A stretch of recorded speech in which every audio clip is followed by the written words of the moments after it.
Enggak, ya.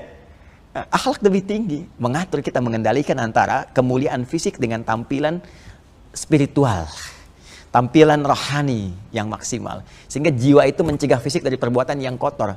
Bukan cuma yang mungkar tadi, mungkar itu yang korupsi. Mungkin di luar nggak ada yang korupsi, tertib, jujur, tapi fahsyanya banyak.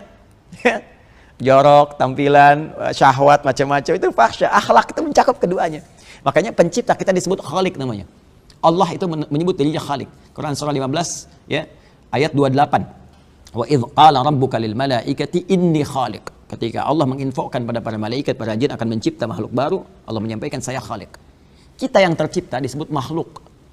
Ya, makhluk. Proses penciptaannya disebut khalaq.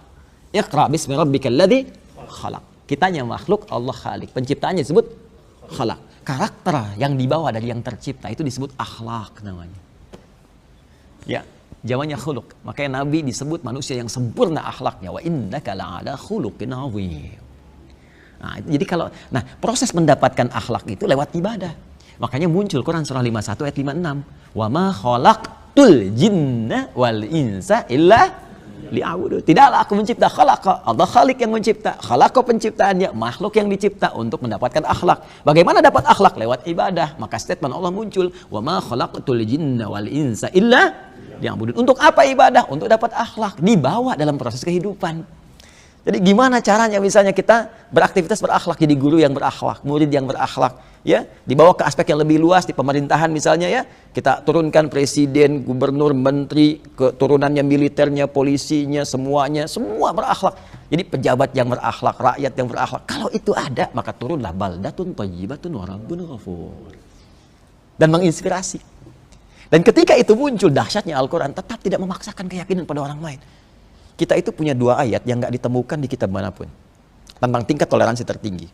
Satu itu di Al-Baqarah ayat 256. La ikraha fid din. Nggak boleh paksa orang. Jelas itu larangan. La ikraha, nggak ada paksaan. Nggak boleh paksa orang untuk masuk ke dalam Islam. Ya, tugas kita hanya berdakwah. Bahkan Nabi Muhammad itu pernah oleh Allah langsung diberikan satu gambaran yang tegas dalam konteks berdakwah. Ya, kata Allah, innama anta mudzakir. Lasta alaihim bimusaitir. Muhammad SAW tugasmu mengingatkan saja. Jangan paksa orang. Ya, kamu tugasnya bukan untuk menguasai, bukan untuk memaksa, untuk menyampaikan sehingga mereka punya kebebasan memilih yang Allah anugerahkan kepada mereka akal. Yang dengan akal itu berfungsi untuk mencerna dan dorongan hati fitrahnya. Jadi Anda bayangkan Nabi aja ahli surga, dekat dengan Allah, turun ayat surga, bahkan satu surah Al-Kautsar sebelum wafatnya, dipuji oleh Allah dengan wa innaka la'ala khuluqin 'azim, tingkat tertinggi dekat disebut Habibullah, tetap kata Allah, engkau mengingatkan. Bukan